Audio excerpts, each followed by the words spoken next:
Jackson sees the family on a bench near the playground, 3 figures huddled together against the October chill. A woman with chestnut hair pulled back in a practical ponytail holds 2 children close, a girl about Tara's age and a younger boy. Their clothes are worn but clean, patched with careful hands that speak of pride, fighting poverty. The children's faces are gaunt, their eyes too large and thin faces, and Jackson's enhanced senses catch the sour scent of hunger radiating from them, that particular emptiness that comes from days without enough food. The little boy watches a family nearby sharing a bag of crackers, his small jaw working unconsciously as if chewing along with them. When the other family's toddler drops a piece on the ground, the boy's eyes track it with desperate longing before his mother gently turns his face away. The woman's blue eyes are bright with unshed tears as she pulls both children closer, trying to shield them from their own want. When her gaze meets Jackson's for a brief electric moment, he sees himself reflected there, the bone-deep exhaustion of someone carrying the world on their shoulders. And for a second, Jackson feels his entire existence shift. He knows that look, the quiet desperation masked as determination, the way she holds her children closer when strangers pass, as if the world itself might snatch them away. Jackson's chest tightens with unwelcome recognition. 7 years ago, he'd worn that same expression, clutching a newborn Tara outside a gas station at 2 a.m., $17 in his pocket, and nowhere to go. It is autumn, cold, and he's never seen her before in Silver Hollow. Beside him, 7-year-old Tara chatters excitedly about her day at school, her auburn braids bouncing with each step. Jackson half listens, his amber eyes focused on the strangers, a habit ingrained from years of vigilance, years of knowing that safety is never guaranteed. "Dad," Tara notices as well, tugging at his oil-stained flannel sleeve. "They look hungry." Jackson's wolf stirs restlessly beneath his skin, urging him toward the strangers. Help, protect. The scent of their hunger, sharp and acidic, cuts through him like a blade. The little girl leans against her mother's side, so thin her collarbone juts prominently beneath her faded sweater. When a breeze carries the smell of someone's lunch from across the park, all 3 heads turn toward it, with instinctive, animal awareness, before the mother catches herself and looks away, shame coloring her pale cheeks. "We should ask them to dinner," Tara says, already stepping toward the bench. Jackson gently pulls her back, his grip perhaps too firm. The woman on the bench notices their attention, and he sees her straighten defensively. "Don't look weak. Don't let them see how desperate you are." He remembers that pride, that shame that burns almost as much as the hunger. "We can't, kiddo." "Why not?" "You know why." His voice drops to ensure only she can hear, though his reasons run deeper than the ones he can share with a 7-year-old. "We have to be careful. Always." "Because humans aren't safe," he doesn't say. "Because we're on our own, and that's how it has to be." The woman on the bench frowns at their attention and straightens, pride evident in her posture despite her circumstances.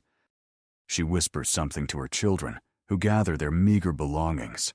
Her eyes find his again, and Jackson feels something crack inside his chest, a hairline fracture in the wall he's built around his heart.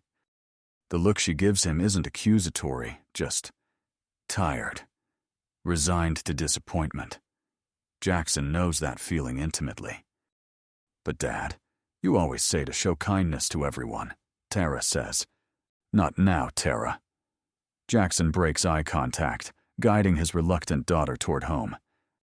"We have plenty of food," Tara protests as they walk, "and the spare room is just sitting empty." It's not that simple. Nothing ever is. It is that simple. If only it were. If only helping didn't mean exposing themselves. If only he could trust that compassion wouldn't backfire, that opening their door wouldn't eventually lead to losing everything. Again. By the time they reach their small house attached to Jackson's garage, Tara's disappointment has hardened into anger. She barely touches her dinner before storming off to her room, leaving Jackson alone at the kitchen table with his guilt and his ghosts. "I do everything to keep you safe," he whispers to the empty chair where his daughter sat, the same justification he's used for 7 years. Jackson stares out the window at the gathering darkness. His mind wanders to Tara's condition, wolfless, rejected by her own kind before she was old enough to understand why. Years of isolation have protected both her and the unsuspecting humans around them. This is why they can't get close to anyone.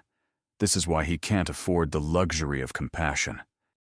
But that woman, she'd looked at him without judgment, even as he walked away. When was the last time someone had looked at him like that? When was the last time someone had seen him as more than a threat to be avoided, or a resource to be used? Yet he can't shake the image of the woman and her children. 7 years ago, after being cast out from his pack with a newborn daughter, he'd found himself in a similar position, alone, desperate, with a child depending on him. Back then, he'd hoped for a helping hand, a moment of grace from a stranger who might understand. Instead, he'd learned that the world was full of people who would cross the street to avoid someone else's problems. Jackson rubs his face with calloused hands. Had he made a mistake? His natural kindness wars with hard-earned caution. There had been something different about the woman, something that called to his wolf in ways he doesn't fully understand. Something that whispered family in a voice he thought he'd forgotten how to hear. "She'll be fine," he tells himself unconvincingly. "Silver Hollow has resources for those in need." And yet, as night falls completely, he can't help but wonder where they're sleeping tonight. Can't stop thinking about that moment when their eyes met. What will become of them? Chapter 1, Diana. Diana Collins wakes with a start, her body stiff from the cold park bench that served as their bed. The early morning chill seeps through her thin jacket as she pulls her children closer, trying to share what little warmth she has. Amy and Oliver sleep fitfully against her, their small bodies curled tight like question marks. Morning dew clings to the playground equipment, making it unusable even if the children had the energy to play. Diana blinks back tears as her stomach clenches painfully. They haven't eaten in almost 3 days, not since John dropped them at that gas station outside of town. The memory of his broad, sunny face, the only friend she had, defying Dominic's orders, still makes her throat tight. "Keep low," he'd advised. "Maybe he'll forget about you if you keep quiet, out of sight, out of mind, and all that." Diana glances down at her sleeping children and wills herself to be strong. No one else will be. Yesterday's encounter with that man and his daughter proved that once again. For a moment, she'd seen something in his amber eyes, something like recognition of their shared struggle. But then he'd turned away, taking his daughter with him. All the same. A flash of white catches her eye, something on the bench beside them that wasn't there when they'd fallen asleep. Diana carefully shifts Amy's head from her lap and reaches for the package wrapped in plain brown paper. Inside, she finds still warm containers of food, scrambled eggs, bacon, pancakes, and fruit. 3 bottles of juice nestle alongside 3 paper-wrapped breakfast sandwiches. A note in blocky handwriting reads, "For later." Diana's eyes dart around the empty park, searching for their mysterious benefactor. Who would do this? And why not stay to help directly? "Mom?" Amy's voice is groggy as she sits up. "What's that smell?" "Breakfast," Diana manages, her voice thick. "Someone left us food." Oliver stirs at the word food, his blue eyes widening as he takes in the feast before them. Diana distributes the meal, taking only a small portion for herself despite her gnawing hunger. Oliver hesitates for a second. Is it poisoned? He asks innocently, and Diana has to laugh and stroke his hair endearingly. No, sweetie, it's fine. She watches her children eat with a mixture of relief and determination. This won't happen again. She can't rely on anonymous kindness. I need to go into town for a bit, Diana tells Amy after they've finished. Can you watch Oliver? Stay right here in the playground where I can see you from the street. Amy nods solemnly, already shifting into her protector role for her younger brother. We'll be okay, Mom. Diana walks quickly down Silver Hollow's main street, noting potential places to sleep if it rains. The small convenience store at the corner seems like her best option. Busy enough that she might go unnoticed, small enough that security will be minimal. The bell above the door chimes as she enters. Diana forces herself to walk normally, pretending to browse while calculating what they need most. Something catches in her chest when she spots him. The man from yesterday, examining motor oil on a shelf near the counter. She turns away quickly, tamping down her resentment. Would she have done any different in his place? Diana waits until the elderly cashier is distracted, then slips a loaf of bread and a jar of peanut butter into her oversized purse. She adds a small package of cookies for the children before heading toward the door, heart hammering against her ribs. Excuse me, miss. The store owner's voice stops her cold. I think you forgot something. Diana turns slowly, meeting the stern gaze of a balding man with Gary stitched on his vest pocket. Empty your bag, please, he says, not unkindly but firmly, or I'll have Lynn call Sheriff Mills. Behind the counter, a gray-haired woman already reaches for the phone. Diana's legs go weak. If she's arrested, what will happen to Amy and Oliver? Dominic would find them in the system within days. There's been a misunderstanding. Diana attempts, her voice barely audible. No misunderstanding. I saw you plain as day, Gary insists, extending his hand for her purse. Seconds past that age Diana 100 years. Her heart thunders in her head, palms clammy, throat dried like a desert. What was she thinking? How could she have stooped so low as to steal? She tries desperately to think of something to say, but there's nothing she can do. Gary keeps his hand out, his lips purse, his bushy eyebrows furrowing. I'll pay for it. The deep voice startles Diana. The man from yesterday stands beside her, his tall frame somehow between her and Gary without her noticing his approach. This isn't your concern, Hayes, Gary says, but his tone has softened. Put it on my tab. The stranger's eyes never leave Diana's face, whatever she has. Jackson, Lynn begins, phone still in hand. Please, Lynn. Something in the man's quiet request makes the woman slowly replace the receiver. Gary sighs. Your tab's getting mighty long this month. The man, Jackson, finally breaks his gaze from Diana's to nod at Gary.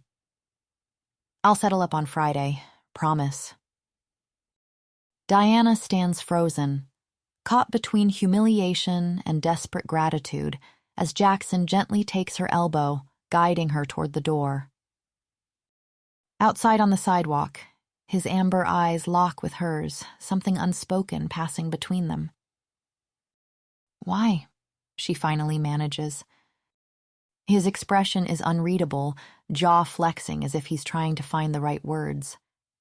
Eventually, he steps into the street and says, Come on, it's going to rain soon. Chapter 2. Jackson. Jackson walks side by side with the stranger down Main Street, hands stuffed in his jacket pockets, his shoulders tense.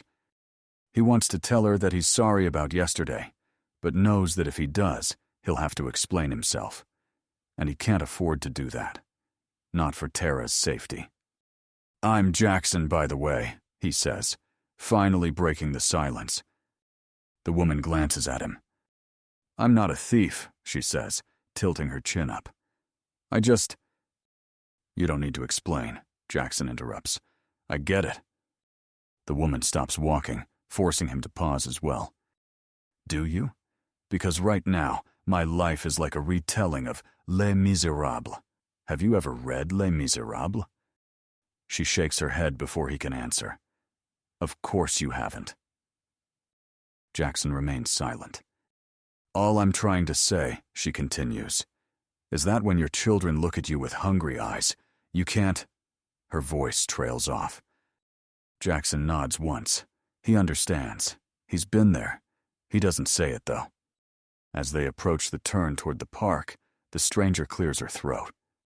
"Diana, by the way," she says, and holds out a slender hand, as if making a peace offering. Jackson considers it, then takes it. Her grip is as firm as his, but the palm soft against his hardened skin. "Thank you," she says quietly, "for helping me back there, and for the breakfast this morning. The kids were so happy." "What breakfast?" Jackson interrupts. Diana blinks in confusion. "The food package, on the bench this morning." "That wasn't me," Jackson says. They stare at each other, mutual confusion written across their faces. Jackson realizes they're still holding hands, and releases hers suddenly. The sound of laughter reaches their ears, and together they round the corner to the park and spot 3 children playing together on the swings. Tara, who should be at school right now, is pushing Diana's young son on a swing while her daughter jumps excitedly beside them. "Dad!" his daughter waves enthusiastically. "Look who I found!" Suddenly, it all starts making sense. "The breakfast," Jackson murmurs. "That was Tara." His heart does something complicated, caught between exasperation and pride. "That was very kind of her," Diana observes. "I told her not to get involved," Jackson admits, but she gets her stubbornness from her mother. The words slip out before he can stop them, making Jackson freezes. "Why did I say that?" he thinks, angry with himself. Sometimes he forgets what Bridget did, how she looked at their daughter. In moments like these, watching Tara's fierce determination, he sees only the good parts, the strength that could have come from either parent. Then reality crashes back, and he hates himself for giving that woman an ounce of credit for the remarkable person Tara has become. Probably sensing the tension, Diana asks hesitantly, "Is her mother around?" before interrupting herself, looking for the right words. Tara has no mother, Jackson wants to say, because in his mind, she doesn't. She has someone who gave birth to her, and that is all. But he can't say that without raising questions, and so, "Gone," is all he says, the word coming out harder than he intends. "Don't think about it," Jackson orders himself, forcing the memories back into the locked box where they belong. Diana clears her throat, interrupting his thoughts. Jackson realizes her hand is on his forearm. "Yeah," she says, "my kids don't have a father either." Jackson's eyes snap to hers. There's understanding there, plain and simple. They approach the playground together, and Diana's children immediately run to her. The boy, whom Jackson learns is called Oliver, wraps himself around her legs, while the girl, Amy, hangs back slightly. "Mom, Tara showed us how to go super high on the swings," the boy exclaims, his earlier hunger forgotten in the joy of childhood play. Tara slides off her swing and approaches her father, chin lifted in a gesture that clearly anticipates a scolding. "I left a note in your lunchbox," she says defensively, "and I used my allowance for the food." Jackson crouches to her level, his large hands gentle on her shoulders. The fierce protectiveness that surges through him at the sight of her helps push away the darker memories. "That was a kind thing you did," he says simply. Tara's eyes widen in surprise. She glances between her father and Diana, something like hope blooming on her young face. Jackson straightens and takes a deep breath. When his eyes meet Diana's again, he's struck by the emotion in them. "I'm making spaghetti tonight," he says, the words coming out almost reluctantly. "Nothing fancy, but there's always too much." He pauses. "You and the kids should join us. For dinner." Diana looks stunned by the invitation. "That's very kind of you, but I insist," Jackson murmurs. He glances at the children, now playing together again, as if they've known each other forever. "Tara would love to have you," he admits, with surprising honesty. Until that moment, Jackson hadn't noticed just how tense Diana's entire face seemed to be. But the smile that breaks across her face transforms her entirely. "Thank you," she whispers. After Jackson writes their address down on a piece of paper, he leads Tara from the park towards the school. At the gates, he looks back at Diana, with her kids huddled on either side of her, just as she reads the note. Diana's surprised laugh echoes through the park, bright and unexpected as sunshine after rain, and Jackson can't suppress a smile. "Why's she laughing?" Tara asks. "I wrote her a note." "What did you say?" The corner of Jackson's mouth lifts in a half-smile. "That I do know what it's like to be Jean Valjean," he says quietly. Chapter 3, Diana. Diana clutches Oliver's hand tightly as they walk through the deepening twilight toward Jackson's address. Amy trails slightly behind, still wary but hungry enough not to complain. The streetlights flicker to life as they turn onto Maple Street. A black sedan crawls past, windows tinted dark. Diana's heart stutters. Dominic's men favor cars exactly like that. Sleek, anonymous, threatening. She pulls Oliver closer, quickening their pace. "Mom, you're hurting my hand," Oliver protests. "Sorry, sweetie." Diana loosens her grip but keeps glancing over her shoulder. Is she being paranoid? The car turns at the next corner, disappearing from view. Jackson's house surprises her. A modest bungalow attached to his garage, but neatly kept with potted mums flanking the steps. Warm light spills from the windows, and the aroma of garlic and tomatoes greets them before Tara flings open the door. "You came!" The little girl beams, bowing low and ushering them inside like a miniature hostess. Dinner is simple but plentiful. Spaghetti with meat sauce, garlic bread, and a green salad. And aside from Oliver leaning over to ask in an all-too-loud whisper, "Is it poisoned?" they all chatter easily. Tara even manages to draw out the quieter Amy with questions about her favorite superheroes. Diana can't remember the last time her kids laughed so freely. Jackson says little, but his eyes miss nothing. Twice he refills her plate without asking, somehow sensing her reluctance to take more despite her hunger. After dinner, Tara practically vibrates with energy. "Can we play outside, please?" Jackson hesitates, then nods. "Stay in the yard. Be careful." Something in his tone makes Diana wonder. Not just ordinary parental concern, something deeper, more specific. The children race outside into the fenced backyard, their excited voices drifting through the open window. Left alone, Diana helps clear the table despite Jackson's protests. They work in companionable silence until she notices him watching the children through the window, tension evident in his shoulders.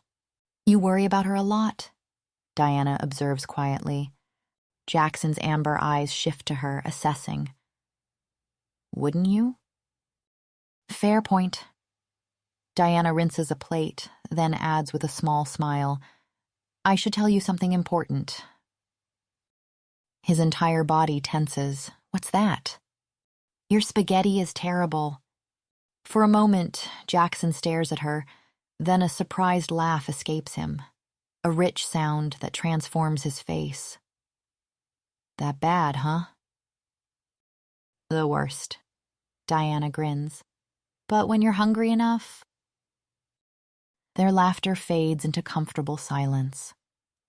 Diana watches their children playing tag in the yard, moonlight silvering their movements.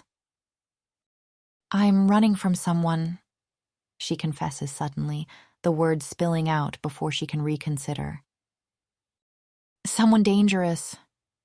That's why we're here, in Silver Hollow, hiding. She turns to face him fully. We'll be gone by morning. This town seemed perfect to disappear in, but after today at the store... Jackson dries his hands slowly on a dish towel. The people here mind their business, he says carefully. Gary won't talk. Still, better to keep moving. Diana forces a smile. Thank you for tonight, though. It meant more than you know. Jackson looks back at the children, then at Diana. Something shifts in his expression. A decision crystallizing. Stay. What? I have a spare room, just until you figure things out. His voice is gruff but certain. Silver Hollow is a good place to disappear. The unexpected kindness hits Diana like a physical force. Without thinking, she flings her arms around him, feeling him stiffen in surprise before cautiously returning the embrace. Thank you, she whispers against his chest, embarrassed by the tears threatening to fall but unable to pull away.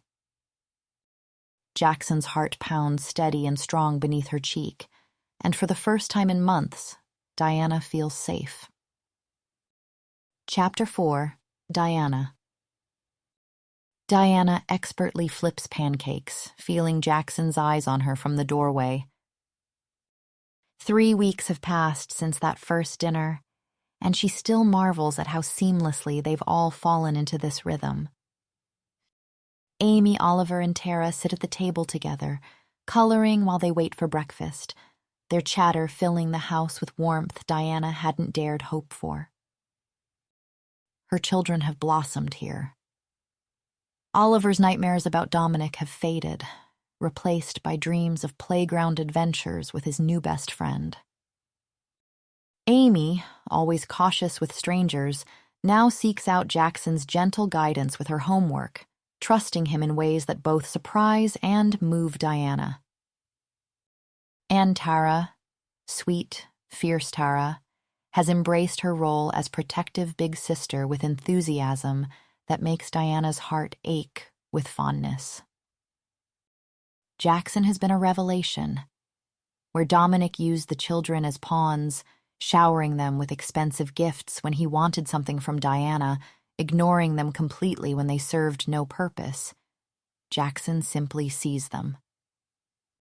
He remembers that Oliver likes his sandwiches cut into triangles, that Amy prefers to read curled up in the window seat, that both children need reassurance after thunderstorms.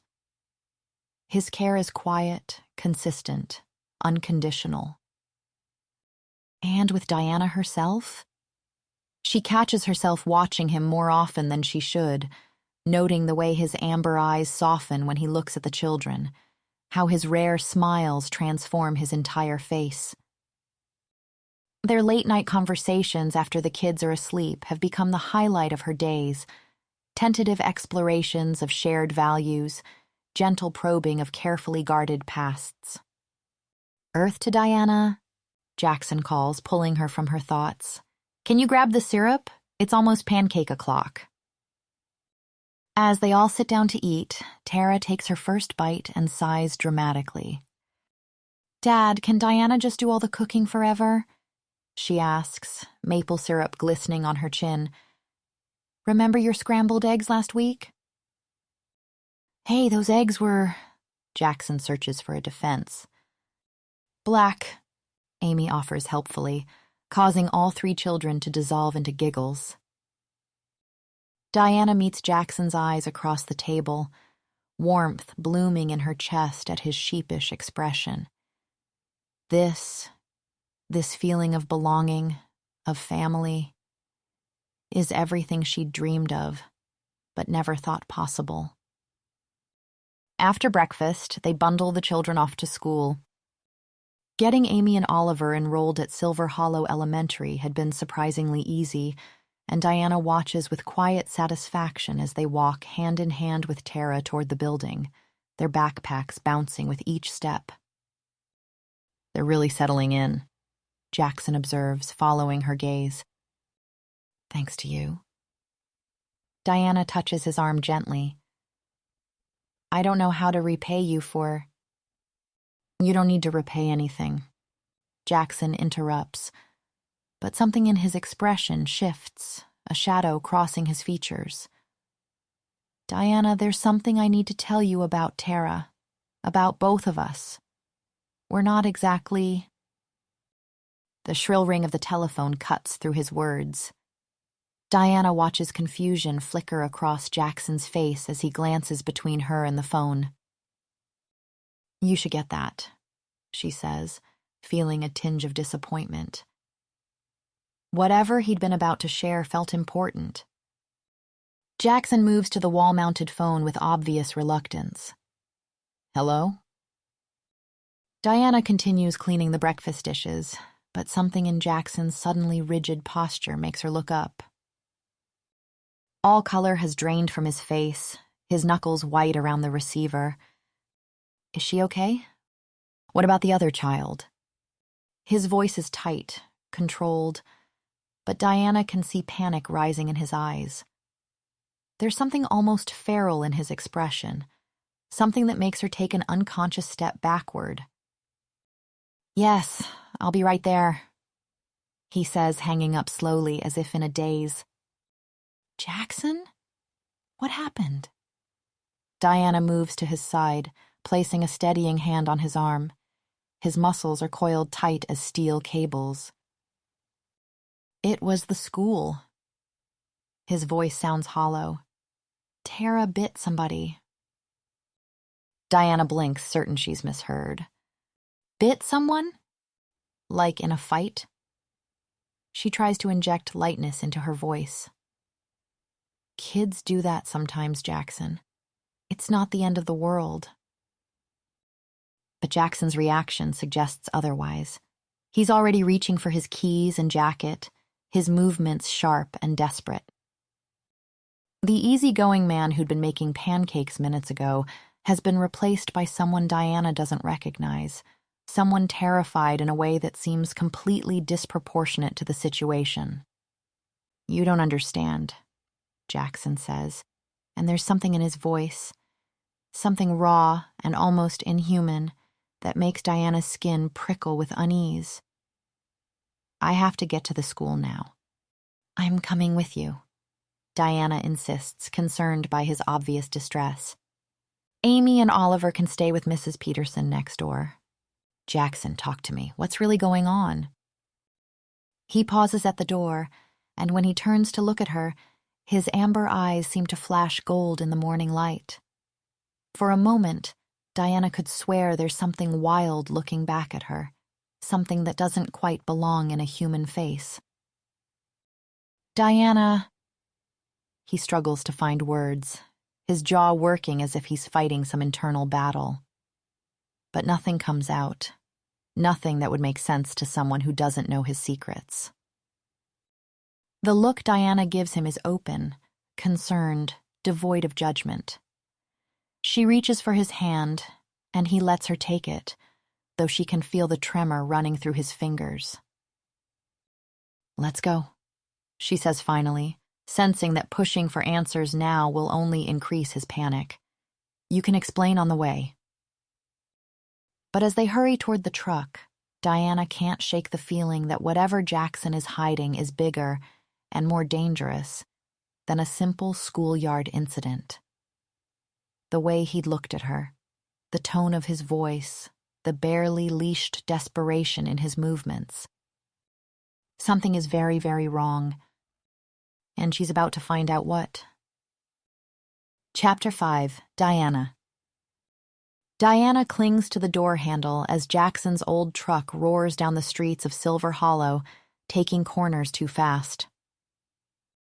His knuckles are white on the steering wheel, jaw clenched so tight she can see a muscle twitching. She's never seen him like this, not just worried, but terrified. "Jackson, slow down, you're scaring me." He barely seems to hear her, amber eyes fixed on the road, occasionally flicking to the rearview mirror as if expecting pursuit. "I knew this would happen," he mutters, more to himself than her.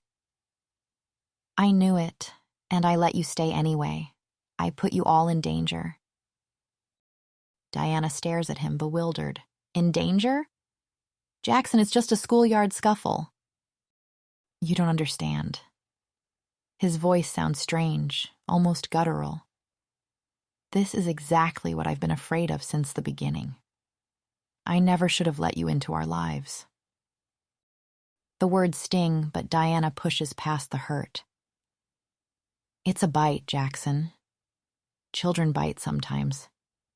It doesn't make them monsters." Jackson's laugh is harsh, humorless. "You have no idea." "Then explain it to me." Diana's patience snaps. "Because you're acting like Tara committed murder." Jackson's jaw tightens stubbornly. Reassuringly, she puts her hand on his forearm. "Calm down, she only bit someone." "Don't tell me to calm down," Jackson snarls with such ferocity that Diana physically recoils.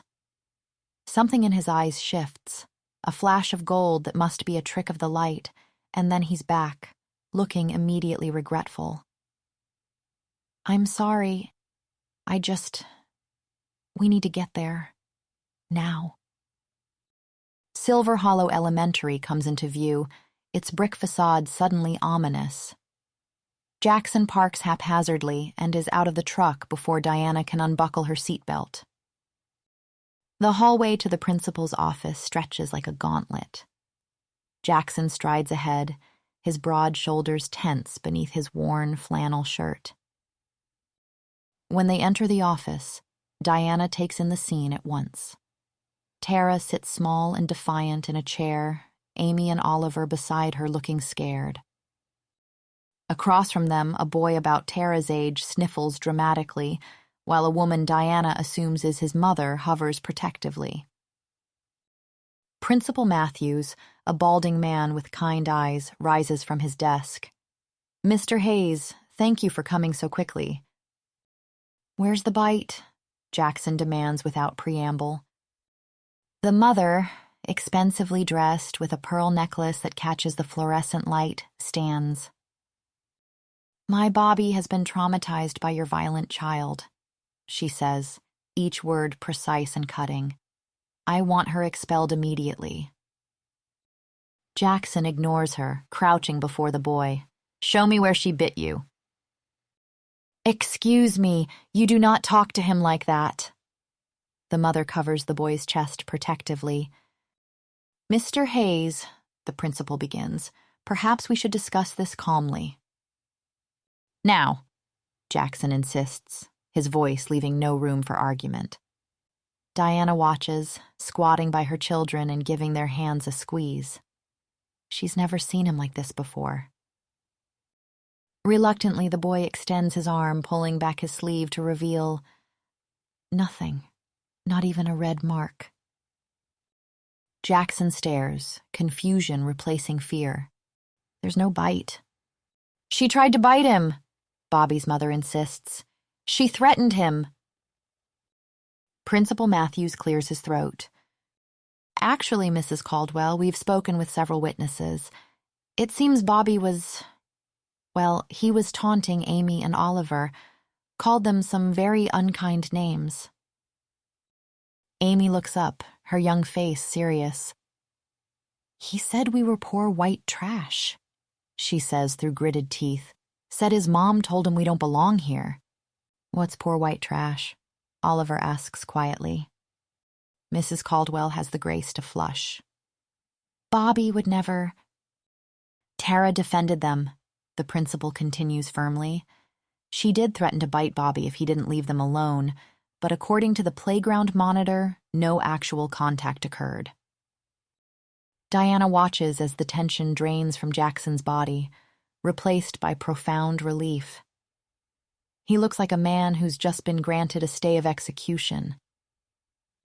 "She pretended to bite me," Bobby protests, clearly unhappy that his performance isn't having the desired effect. "She made growling noises and everything." Jackson turns to Tara, who meets his gaze steadily.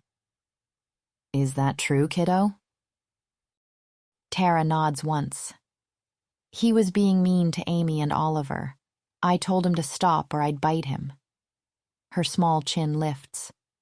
"I wouldn't really have done it, Dad. I remember the rules." The ride home is quiet. The children, exhausted by the emotional morning, doze in the back seat, leaving Diana and Jackson alone with the humming engine and the questions hanging between them. Diana can't stop watching him, trying to reconcile the terrified man from earlier with the one who now drives calmly through the autumn afternoon. Jackson shifts uncomfortably under her scrutiny. "Thank you," she says finally. He glances at her, surprised. "For what?" "For defending my children. For being ready to take on the whole school system because someone was cruel to them." Diana touches his arm lightly. "That means something, Jackson." He's quiet for so long that Diana thinks he won't respond. When he finally speaks, his voice is low and controlled. "I think you should find somewhere else to stay." The words hit like a physical blow. Diana stares at his profile, searching for some hint of the warmth they'd shared just that morning at breakfast. "What?" she manages, certain she's misheard. "It's not safe for you and your kids, with us." Jackson keeps his eyes fixed on the road. "What happened today? It was a warning. Next time we might not be so lucky."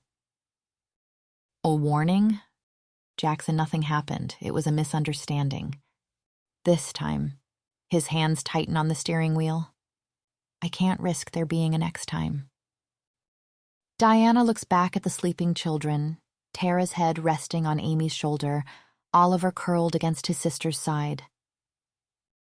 In just 3 weeks, they've become inseparable. The thought of tearing them apart makes her chest ache. "No," she says firmly. Jackson's head snaps toward her. "What?" "I said no." Diana crosses her arms. "Not unless you give me a real explanation." The truck slows as they approach a red light. Jackson stares straight ahead, the muscle in his jaw working again. "You don't know what you're asking," he says finally. "Then tell me." The light turns green, but Jackson doesn't move. Behind them, a car honks impatiently. "Tonight," he says, so quietly Diana almost misses it. "After the kids are asleep, I'll tell you everything." Chapter 6, Jackson. Jackson carries Oliver while Diana takes Amy, Tara trailing sleepily behind them. The children, drained from the morning's events, don't even stir as they're tucked into their beds. Jackson lingers in the doorway, watching the 3 small forms breathing steadily beneath their blankets. They look so peaceful, so normal. The sight makes his chest ache with what he knows must come next. In the kitchen, Jackson busies himself clearing breakfast dishes that were abandoned in their rush to the school. He rinses each plate meticulously, taking far more time than necessary, hyper-aware of Diana watching him from the doorway. "Are we going to talk about it?" Her voice is determined. Jackson sets a plate in the drying rack. "About what happened at school? I think we covered it." "About you asking us to leave." Diana moves into the kitchen, placing herself directly in his line of sight. "And not giving me a real reason why." The hurt in her blue eyes makes it hard to meet her gaze. Jackson reaches for another dish, but Diana's hand on his arm stops him. "Jackson, look at me." He does reluctantly. In the past 3 weeks, he's memorized every detail of her face, the small crease between her eyebrows when she's worried, the determined set of her jaw when she's standing her ground. Like now. I've been honest with you, she continues. I think I deserve the same courtesy. Jackson dries his hand slowly on a dish towel. Some things are better left unsaid. I don't believe that. Diana's voice hardens. I told you everything. Everything? You told me you were on the run, that's it. What do you want to know? I told you I was on the run. Her frustration spills over. I was working as Dominic Glover's cleaner, the super-rich steel manufacturer. Yeah, that one. He manipulated me into a relationship. I bore his children believing his promises to leave his wife. And when I finally gathered the courage to leave, he threatened to take the kids or worse. She pauses, chest heaving, hands balled into fists. Jackson remains silent, the weight of his own secrets pressing down on him. I've shared everything with you, Jackson. She takes a step closer. Every ugly, shameful part of my story. And now you want us to leave without even telling me why? Jackson turns away, gripping the edge of the sink.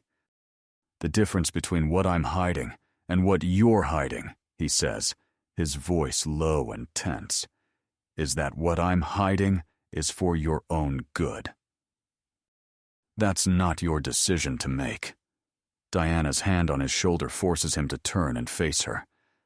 I'm tired of men deciding what's best for me without giving me all the information.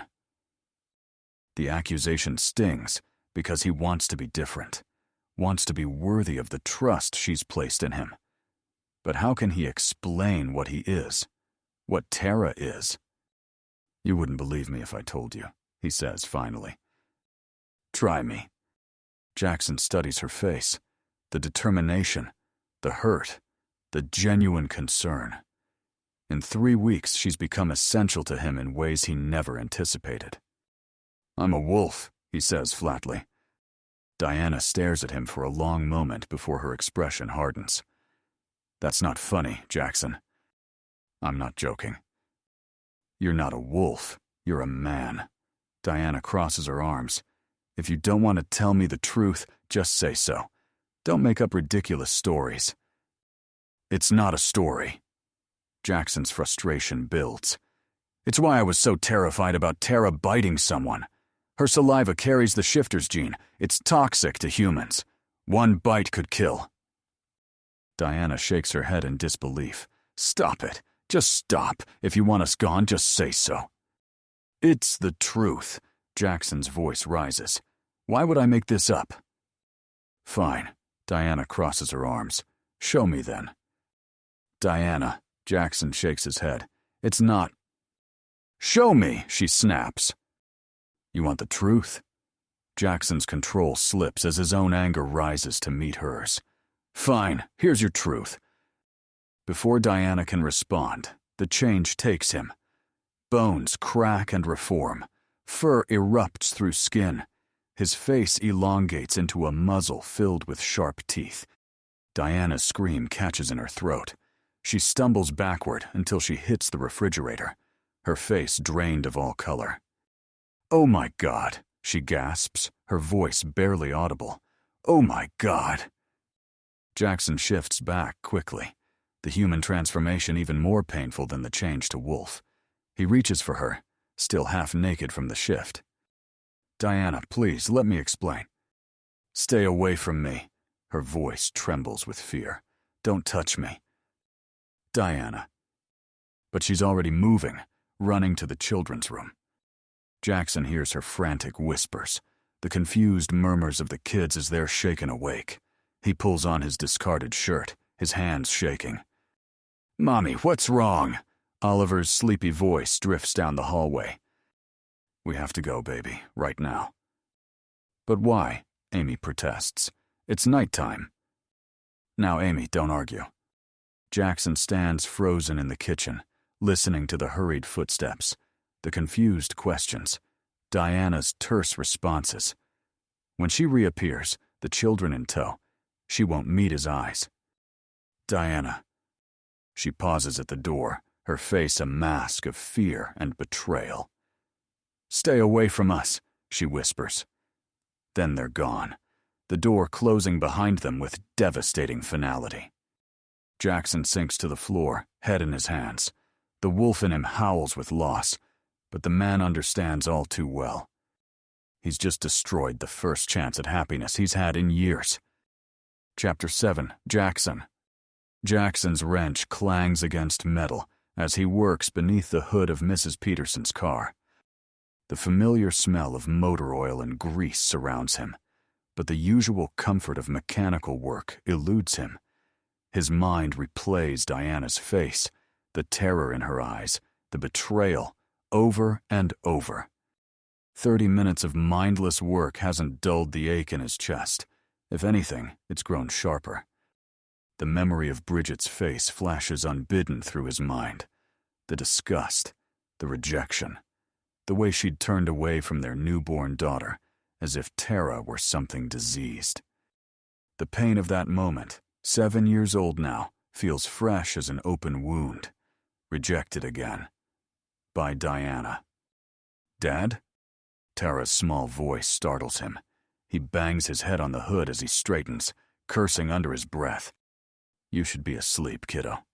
He tries to keep his voice steady, reaching for a rag to wipe his hands. Tara ignores the deflection, her amber eyes scanning the garage before settling on his face. "Where's Diana and Amy and Oliver?"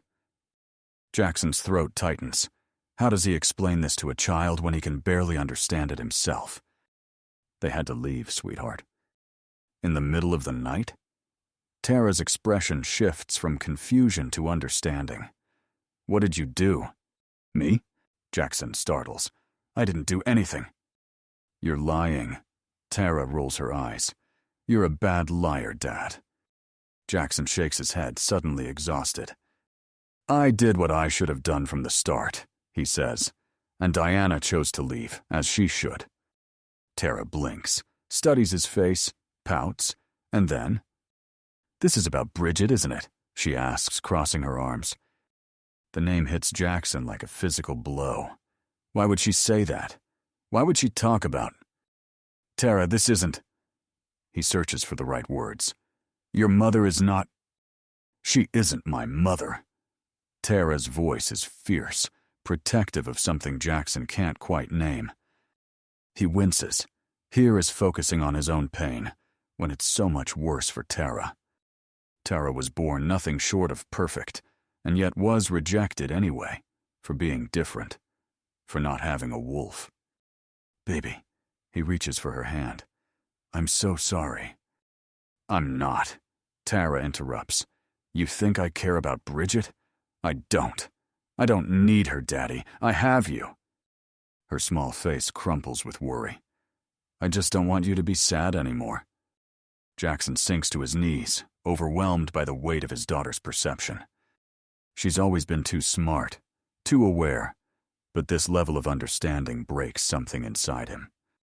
The tears he's held back for 7 years, through the rejection, the exile, the countless lonely nights, finally spill over.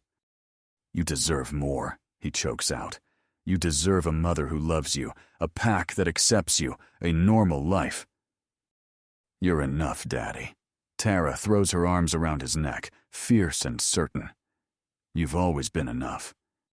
Jackson holds her tight, his large frame shaking with suppressed sobs. This brave little girl, rejected by her birth mother before she was old enough to understand why, offering him comfort when he should be the one protecting her from the world's cruelty. "But Diana, she's different," Tara continues, pulling back to look at his face. "She didn't reject us." "She did," Jackson says bitterly. "I showed her what I am, and she ran, just like..." He can't finish the comparison. "Daddy!" Tara scolds, her hands on her hips in a gesture so reminiscent of Diana it makes his chest ache. "She was just surprised. You have to give her a chance. I know she'll love us. I know it. Amy and Oliver didn't care when I told them." Jackson freezes. "You told them what?" Tara's chin lifts defiantly. "About us. About what we are." "Tara!" Panic floods through Jackson's system. "You can't tell humans about..." "And they accepted it," Tara interrupts, her voice triumphant. They thought it was cool. Oliver asked if I could teach him to howl, and Amy wanted to know if I had super strength. They didn't run away, Daddy. They didn't think I was broken. Jackson stares at his daughter, mind reeling. Children accepting what adults fear. But still. Tara, if the pack finds out we let humans know our secrets. What pack? Tara's question cuts through his panic like a blade. We don't have a pack, Daddy. We're our own pack. We make our own rules. The simple truth of it hits Jackson like a revelation.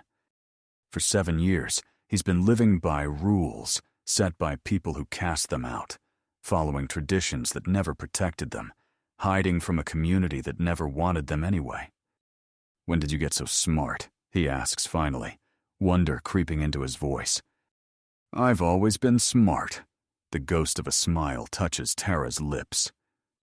Jackson looks at his daughter, this extraordinary child who carries the burden of being different with more grace than he ever has. She's right. He's been hiding behind old fears, old wounds, old rules that no longer apply to their life. The last bus leaves at 11:15, Tara says, as if reading his thoughts. If we hurry, we might catch them. Jackson glances at the clock. 10:47. They have less than 30 minutes. Without a word, he grabs his keys, and they race to the truck. Tara climbs in, fastening her seatbelt with determined efficiency as Jackson starts the engine. What are you going to tell her? Tara asks, as they speed toward the bus station. I don't know yet, Jackson admits, but you're right. We make our own rules now. The streets of Silver Hollow blur past. Jackson's heightened senses strain forward, as if he might catch Diana's scent on the night air through the closed windows. They screech into the bus station parking lot at 11:02. Jackson's heart pounds as he scans the small waiting area, relief washing over him when he spots them. Diana sitting on a bench, Amy and Oliver huddled sleepily against her. There! Tara points, already unbuckling her seatbelt. Jackson throws the truck into park, but before he can open his door, a black sedan pulls up sharply beside the bench. 2 men in dark suits leap out. Everything seems to slow down. Diana's head jerks up, her face registering recognition, then terror. She tries to gather the children, but she's too slow. The men grab Oliver, ignoring his frightened cries. Amy, somehow, manages to bolt away. She sees Jackson's truck and runs straight for him. No! Jackson roars, lunging from the truck. The men shove the struggling Oliver into the sedan's back seat. One of them strikes Diana as she fights to reach him, sending her crumpling to the ground. They hesitate when they see Jackson running for them, putting himself between them and Amy, and decide against confrontation. Jumping back into the car, they speed away. By the time Jackson reaches the scene, the black sedan is already far off, tail lights disappearing into the night. Chapter 8. Jackson. Jackson watches Diana press a cold washcloth to her throbbing cheek, where Dominic's man struck her. Her body sits rigid in the kitchen chair, but he can smell the shock radiating from her, sharp and metallic. Behind them, Amy sleeps soundly on the couch, her head resting on Tara's lap. Oliver's absence feels like a gaping wound in the small house. We need to call the police, Diana says mechanically, reaching for his phone on the kitchen counter. Jackson gently intercepts her hand. No, we can't do that. What do you mean we can't? Anger flares through her shock, and Jackson can hear her heartbeat spike. My child has been kidnapped! And the moment the police get involved, Dominic will disappear with him. Jackson keeps his voice gentle but firm. Men like him have contingency plans. They have resources. Jackson watches Diana sink deeper into the chair, the reality of their situation written across her face. He can smell the lingering terror from earlier, when he'd shifted in front of her. But that fear has been overshadowed by something much stronger, a mother's desperate need to protect her child. Then what do we do? Her voice cracks. I can't just sit here while he has him. Tara, who has been unusually quiet since they returned to the house, speaks up from the couch. We need help. Jackson shakes his head. Yeah, sure. But who could possibly help with this? The pack, Tara says simply.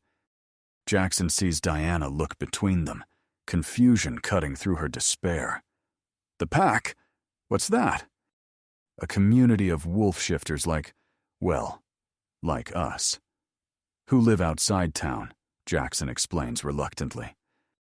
He watches Diana try to process this information, her brow furrowing in concentration.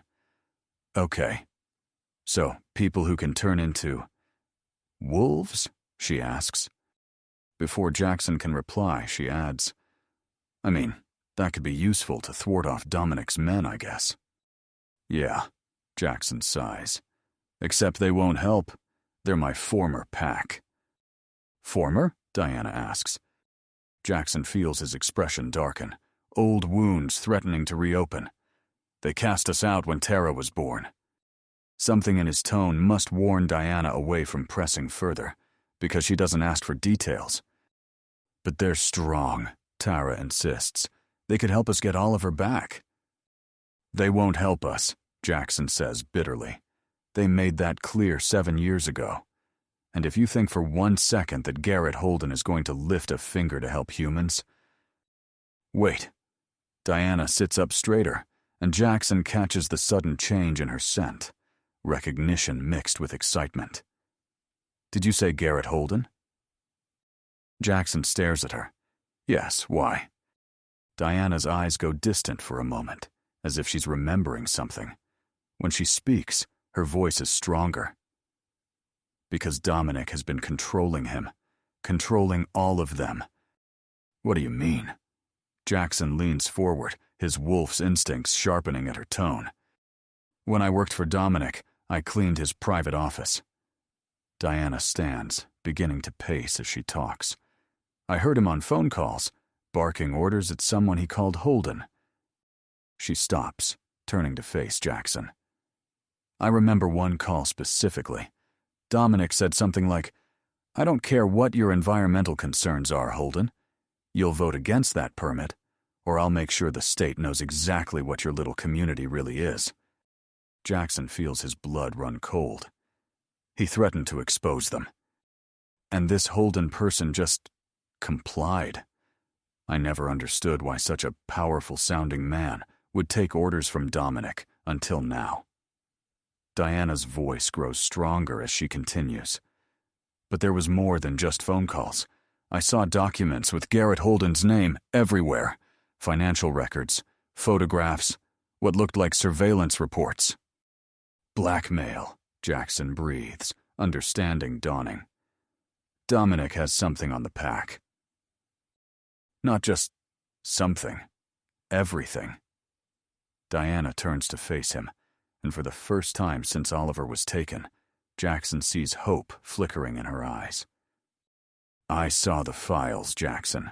Bank records, compromising photos, documentation of things that could destroy them if made public. Dominic owns them completely. Jackson's jaw clenches, rage building in his chest. That bastard. No wonder they never fought back against his developments on their territory. But here's the thing, Diana continues, and Jackson can hear the plan forming in her voice. I still have my security badge. Dominic never asked for it back when everything fell apart between us. And I know that building like the back of my hand, which guards take breaks when, which doors have the most sensitive alarms. You want to break into his office, Jackson says. It's not a question. I want to free your pack, Diana corrects. Think about it. If we destroy those files, Garrett and his people will be free from Dominic's control for the first time in years. They'll owe us. Jackson follows her logic, his tactical mind engaging. And in exchange for their freedom, they help us get Oliver back, Diana finishes. A pack of werewolves versus Dominic's hired thugs? It wouldn't even be a contest. Tara looks up from the couch, her eyes bright with hope. They'd have to help us then. It wouldn't be charity. It would be payment for a debt. Jackson runs a hand through his hair, considering the risks. It's dangerous. If Dominic catches you in his office. He has my son, Diana says quietly. I'll do anything. Jackson studies her face. The steel replacing despair, the fierce determination. This is what a mother should be, he thinks. This is the kind of woman who fights for her children, no matter the cost. You said you still have contacts, Jackson says slowly. People who might help us get those files? Diana nods. John Mercer. He's worked for Dominic for years, but he's always seemed conflicted. He's the one who helped us escape to Silver Hollow. If anyone would turn against Dominic, it would be him. Can you trust him? I think so. He has children of his own. He understands what's at stake. Diana moves toward the phone. I need to make a call. As Diana disappears into the hallway with the cordless phone, Jackson turns to Tara. Even with his enhanced hearing, he can only catch fragments of the conversation, urgent whispers and long pauses. Whatever happens, he tells Tara, you and Amy are staying with Mrs. Peterson until this is over. But Dad. No arguments, Tara. His voice softens. I already almost lost Diana and her kids once tonight. I can't risk you too, and Amy needs you to keep her safe. Fine, Tara concedes reluctantly. But promise you'll be careful. Promise. When Diana returns, Jackson can smell the nervous energy radiating from her before she even speaks. He agreed. John will get us the documents. Jackson studies her face carefully. Just like that? What's his price? Protection from Dominic. Diana twists her hands together. He says he's been looking for a way out for months. If we can free the pack and expose Dominic's illegal activities, John thinks he can disappear before Dominic realizes what happened. Where does he want to meet? Jackson asks. The old lumber mill outside town, tomorrow at midnight.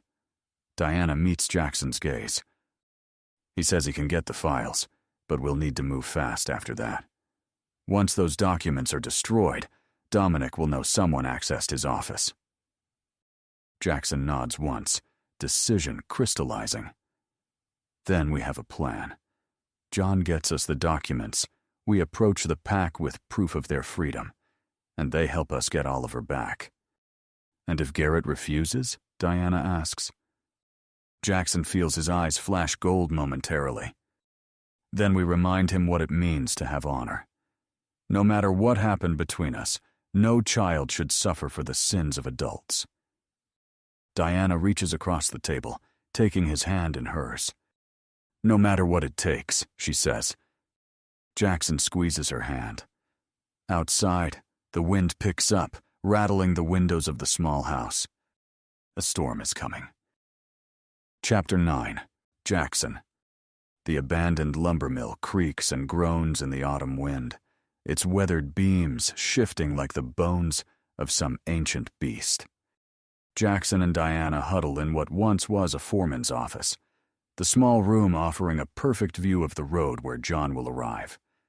Outside, the temperature drops as night deepens, the cold seeping through the cracked windows and settling into the small space. Diana shivers, wrapping her arms around herself. Here, Jackson murmurs, shrugging out of his flannel overshirt and offering it to her. When she hesitates, he adds, werewolf metabolism. I run hot. A ghost of a smile touches her lips as she accepts the shirt, draping it around her shoulders. Convenient. It has its perks. Jackson tries to keep his voice light, though his senses are overwhelmed by her proximity. The scent of her hair, the sound of her heartbeat, the warmth radiating from her skin, all amplified by his wolf nature. Diana settles back against the wall beside him, their shoulders touching. Neither moves away. How much longer? She asks, glancing at her watch in the dim moonlight filtering through dirty windows. Another hour at least. Jackson's voice sounds rougher than he intends. John said midnight. Silence stretches between them, filled with unspoken questions and the weight of all that's happened. "Jackson," Diana says finally, her voice quiet. "About earlier. When you showed me what you are. I'm sorry I ran." Jackson turns to look at her, surprised by the apology. "You don't need to apologize for being scared." "But I do." Diana meets his gaze steadily. "I was terrified, yes, but I've gotten used to rejection." Jackson interrupts gruffly. "Sometimes it's easier to cause it yourself than wait for it to happen." "Well, I shouldn't have run," Diana continues, her voice growing stronger. "You've been nothing but kind and helpful to us when you didn't need to be. That's more than I can say about most men. Way more than I can say about my children's poor excuse for a father." The bitterness in her voice makes Jackson's wolf stir protectively. "Can I ask you something?" he asks. "What did you see in him?" "Dominic." Diana sighs, drawing her knees up to her chest. "I was 22. First job out of community college. He was—" She pauses, searching for words. "Powerful. Confident. When someone like that pays attention to you, makes you feel special." "You were young," Jackson offers. "And stupid," Diana agrees bitterly. "He was my first real relationship, my first everything." Her voice turns hollow. "I thought I knew what love was. I thought having his children would make him finally choose me over his wife." Jackson's wolf growls possessively at the thought of Dominic touching her, but he pushes the feeling down. "We all have pasts we'd rather forget." "What about you?" Diana asks, turning the conversation. "Tara's mother, what was she like?" Jackson freezes. For a moment, he's back in that sterile pack house, watching the woman he'd loved more than life itself turn away from their daughter with disgust written across her beautiful face. Bridget was— Jackson struggles for words. "She was everything to me. Strong, fierce, the alpha's daughter. When we bonded, I thought I was the luckiest man alive." Diana waits, sensing there's more. "When Tara was born, I was so proud." Jackson's voice cracks slightly. "This perfect little girl with my eyes and Bridget's stubborn chin. But when the midwife placed her in Bridget's arms..." The memory unfolds with brutal clarity. Bridget's face had gone from exhaustion to horror in seconds. She'd held Tara at arm's length, as if the baby might contaminate her. "I can't sense her wolf," Bridget had whispered, her voice thick with disgust. "Jackson, she doesn't have a wolf. What's wrong with her?" Jackson shakes his head in disgust, and Diana reaches for his hand, her touch grounding him. "Bridget wouldn't hold her after that first time, wouldn't even look at her." He lets out. The words come out raw, torn from old wounds. "She sank into this depression, but it wasn't sadness. It was shame. She'd lock herself in our room while I cared for Tara alone." Jackson can still hear Tara's hungry cries echoing through empty rooms, while Bridget hid from her own daughter. "I kept telling myself it was temporary, that once Bridget saw how perfect Tara was." Jackson's laugh is bitter. "I was delusional." "What happened then?" Diana asks gently. Jackson closes his eyes, the memory still sharp enough to cut. "Tara was 6 months old. I came home from hunting to find Bridget packing a bag. She said she couldn't do it anymore, couldn't pretend to love a defective child." The fight that followed had been vicious. Jackson begging, pleading, trying to make Bridget see that their daughter was perfect exactly as she was. But Bridget's mind was made up. "We need to give her away, Jackson," she'd said. "We can start over, have a real child." "She wanted to abandon Tara," Jackson says, the words barely audible. "Give her to strangers and pretend she never existed." Diana's grip on his hand tightens. "Oh, Jackson." "When I refused, she ran to her father. Garrett, Jackson's voice hardens. The great alpha, who I'd respected my entire life, he sided with Bridget immediately. The confrontation in Garrett's office plays out in Jackson's mind, with perfect, painful detail. The alpha had sat behind his massive desk, Bridget weeping dramatically beside him, while Jackson held 6-month-old Tara protectively against his chest. The child is wolfless, Hayes. She's a liability to the pack's security, a constant reminder of our genetic weaknesses. Bridget is right. She belongs with the humans. "She's your granddaughter," Jackson had roared. "And what do you mean with the humans? A bite from her could harm them." "She's a mistake," Garrett had replied coldly. "And you have a choice. The child goes, or you both do. Decide now." "He gave me an ultimatum," Jackson whispers. "Give up Tara or leave the pack forever." Diana makes a sound of pure outrage. "They exiled you for protecting your daughter." "A wolf without a pack isn't supposed to survive," Jackson continues. "We're social creatures. We need the structure, the hierarchy, the safety of numbers.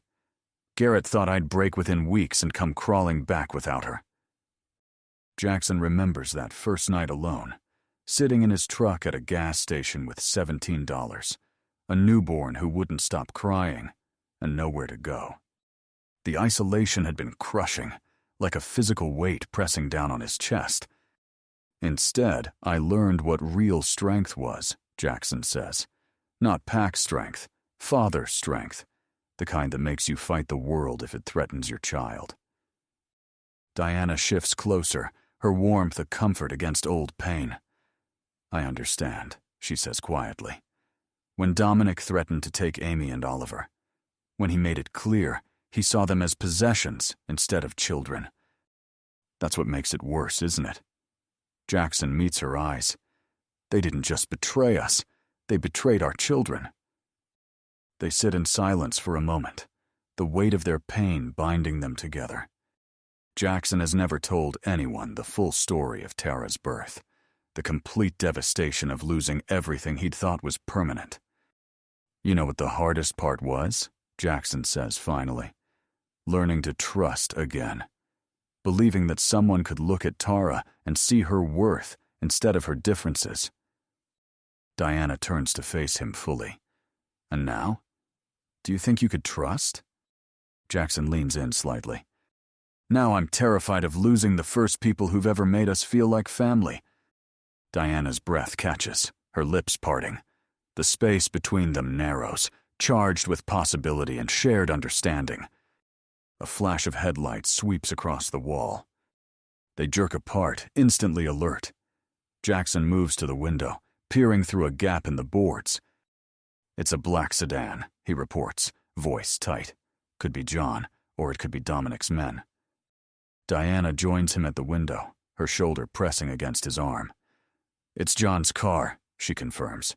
"I recognize the dent in the passenger door." Jackson studies her face in profile, the determination in her eyes, the set of her jaw. Despite everything, she hasn't broken. His admiration for her courage swells alongside something deeper, more dangerous. "You should wait here," he says. "I'll go." "No," Diana's tone leaves no room for argument. "He knows me. He trusts me. I need to be the one to approach him."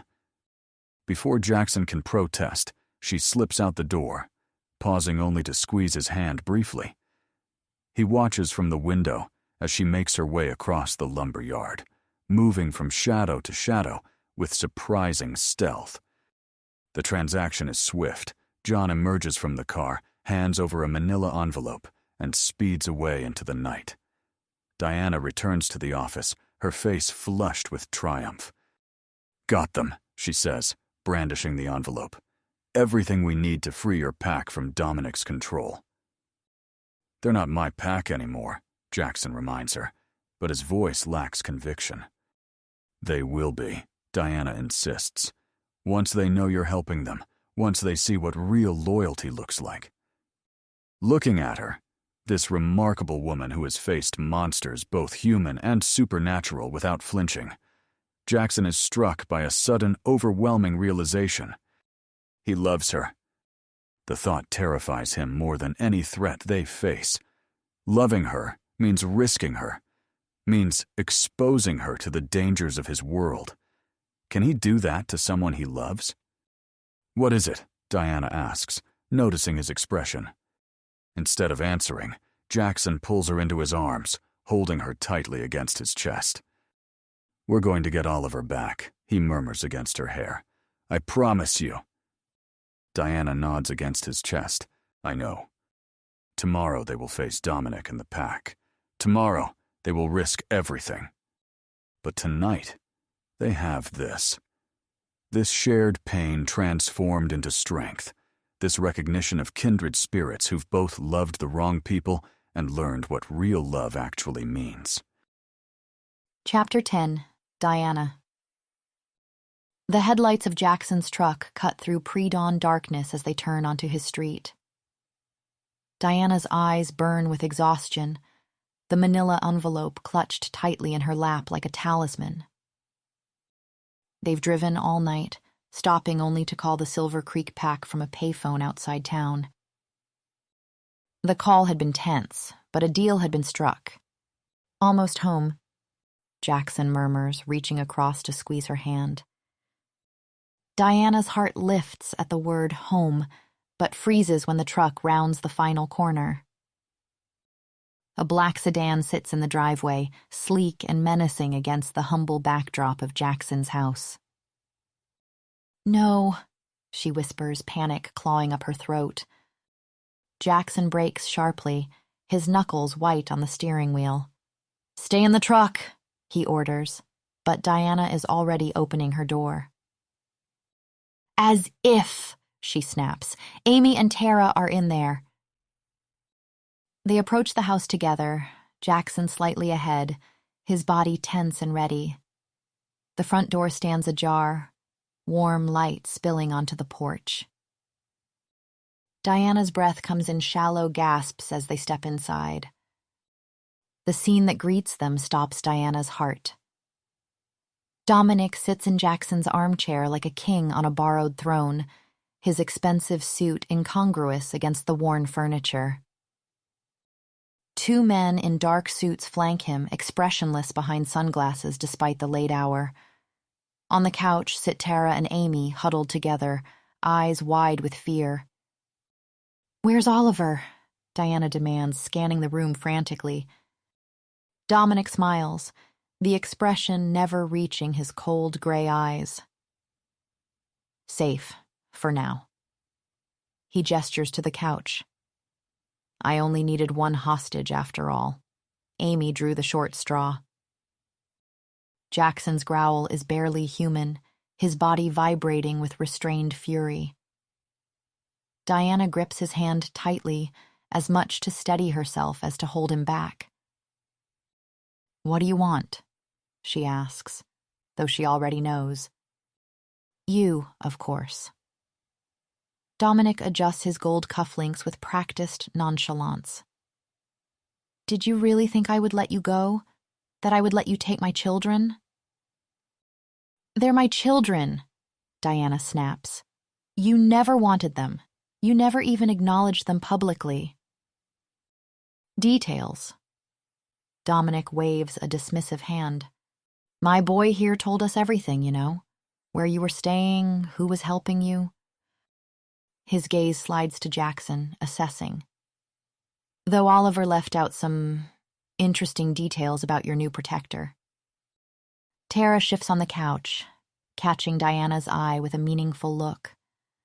The little girl's expression carries a warning. She hasn't revealed their secret. "It's over, Diana," Dominic continues. "Time to come home.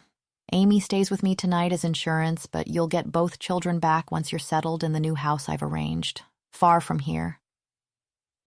"She's not going anywhere with you." Jackson's voice is dangerously low. Dominic's laugh is sharp. "And who's going to stop me? You, a disgraced mechanic? I own this town.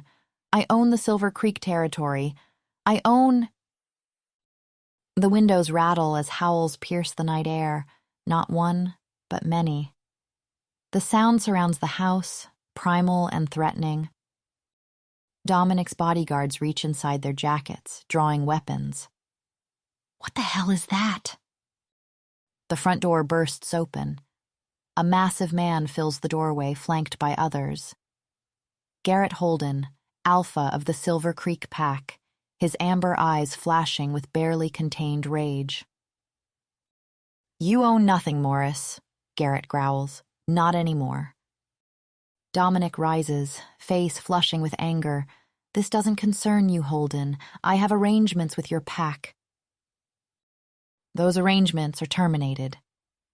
Garrett steps into the room, followed by 6 pack members. We're no longer afraid of you or your threats. Understanding dawns on Dominic's face as he looks between Diana and the envelope still clutched in her hand. You didn't. We did, Diana confirms, satisfaction warming her voice. Every file, every piece of blackmail, gone. Dominic's composure cracks. This isn't over, he snarls. There will be consequences. Leave, Garrett interrupts. While you still can, take your men and go. For a tense moment, Dominic seems ready to fight. Then calculation returns to his eyes. He straightens his jacket with a sharp tug. This isn't over, he repeats, nodding to his men. They back toward the door, weapons still drawn. The kids stay with me, Diana says firmly. Dominic's smile is cold. For now, but I'll be seeing my children again, Diana. Count on it. The moment the sedan's taillights disappear down the street, Diana rushes to Amy, gathering her into a fierce embrace. Jackson lifts Tara, holding her close as relief washes over his face. Oliver, Diana asks, looking up at Garrett. Safe, the Alpha confirms. At our compound. We intercepted them bringing him back here. Diana sobs with relief, pulling Amy tighter against her. Jackson kneels beside them, one arm still around Tara, the other reaching for Diana's hand. For a moment they cling to each other, a family forged in crisis. The Silver Creek Pack watches silently, their presence both protection and promise. They are no longer alone. Chapter 11, Jackson. Golden afternoon light bathes the yard as Jackson sits on the porch steps, contentment warming him more thoroughly than the autumn sun. Beside him, Diana leans against his shoulder, her fingers intertwined with his. Before them, 3 children chase each other across the lawn, their laughter carrying on the breeze. "Tag, you're it!" Tara shrieks, tapping Oliver's shoulder before darting away, auburn braids flying behind her. Oliver giggles, immediately pivoting to chase Amy, who squeals and seeks refuge behind the old oak tree. The past weeks have eased the shadows from their eyes, returned color to their cheeks. They look like ordinary children now, not hostages, not refugees, just kids playing in the yard of their home. Home. The word still catches in Jackson's chest sometimes. After years of isolation, of careful distance, his small house brims with life and noise and belonging. "Penny for your thoughts?" Diana asks, her thumb tracing circles on his palm. "Just thinking how different everything is," Jackson admits. "A month ago, I was so afraid of letting anyone close." Diana smiles, the expression reaching her eyes in a way that still makes his heart stutter. "And now, you're stuck with 4 of us. Wouldn't have it any other way." Jackson brings their joined hands to his lips, pressing a kiss to her knuckles. The change between them has been gradual and natural. Tension melting into tenderness, fear giving way to trust. They haven't rushed, both still healing from their separate pasts, but the promise of something deeper grows stronger each day. Tara has flourished most of all. No longer burdened by secrecy or shame about her condition, She's found purpose in watching over Amy and Oliver. Her inability to shift, once a source of such pain, now seems almost like a gift, a bridge between worlds that allows her to move freely between human and werewolf communities. The sound of approaching vehicles draws Jackson's attention. 2 trucks roll up the driveway, familiar scents reaching him before he can make out the drivers' faces. "The pack," he murmurs, straightening slightly. Diana squeezes his hand. "I'll take the kids inside." No, Jackson's decision is immediate. We face them together. Garrett Holden steps from the lead truck, followed by his beta and 3 other pack members. They approach with measured steps, respectful of territory boundaries even now. Tara runs to Jackson's side, Amy and Oliver following more cautiously. Jackson stands, drawing Diana up with him, their blended family forming a united front on the porch steps. "Alpha," Jackson acknowledges with a slight nod. "Hayes," Garrett's voice is deep, resonant with authority.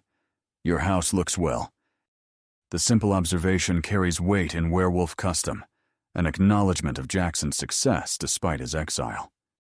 "We've come with an offer," Garrett continues. "The council has reviewed your case. With Dominic's threat neutralized and his criminal activities exposed, circumstances have changed." Jackson waits, sensing what's coming. "The Silver Creek Pack would welcome you back," Garrett says formally. "You and your daughter would be reinstated." 7 years ago, these words would have been everything Jackson wanted. Acceptance, belonging, safety for Tara within the pack structure. He feels Tara tense beside him, waiting for his response. "That's a generous offer," Jackson says carefully. Garrett nods toward Diana and her children. "The woman and her pups would be allowed to live close by, of course, under your protection." Jackson feels Diana stiffen slightly at being discussed as a package deal rather than approached directly. He smiles, knowing her thoughts without needing to ask. "Thank you, Alpha," Jackson says, genuine respect in his voice. "But we'll remain as we are." Surprise flickers across Garrett's face. "You choose to stay rogue, even now?" "I choose this family," Jackson corrects gently. "This home, this life we're building." Diana's hand finds his again, her touch conveying everything words cannot. "Silver Hollow has become our territory," Jackson continues. "These children, this woman, they're my pack now." Tara beams up at him, pride shining in her amber eyes. Garrett studies them for a long moment, something like understanding passing over his features. "The offer remains open," he says finally. "Should you ever change your mind." "We appreciate that," Jackson replies, "and the pack will always have allies in Silver Hollow."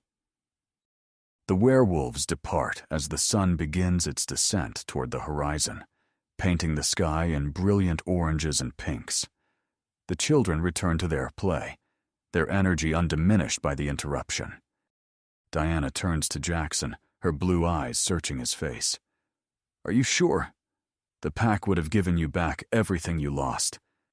Jackson shakes his head, drawing her closer. "Not everything. Some things you have to find on your own." His hand cups her cheek, thumb tracing the curve of her lower lip.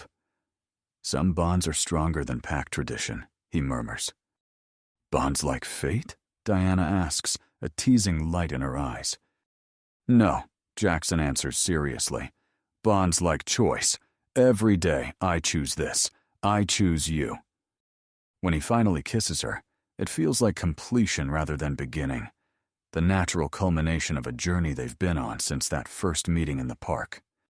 Diana's arms wind around his neck as she rises on tiptoes to meet him, her body fitting against his, as if designed for exactly this purpose. Behind them, Tara's exaggerated "oon," followed by Amy and Oliver's giggles, breaks the moment. Diana laughs against Jackson's lips before pulling back slightly. "I choose you too," she whispers, "wolf and all."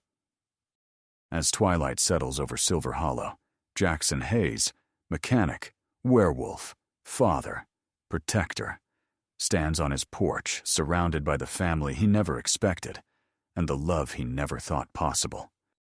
For the first time in years, he is exactly where he belongs,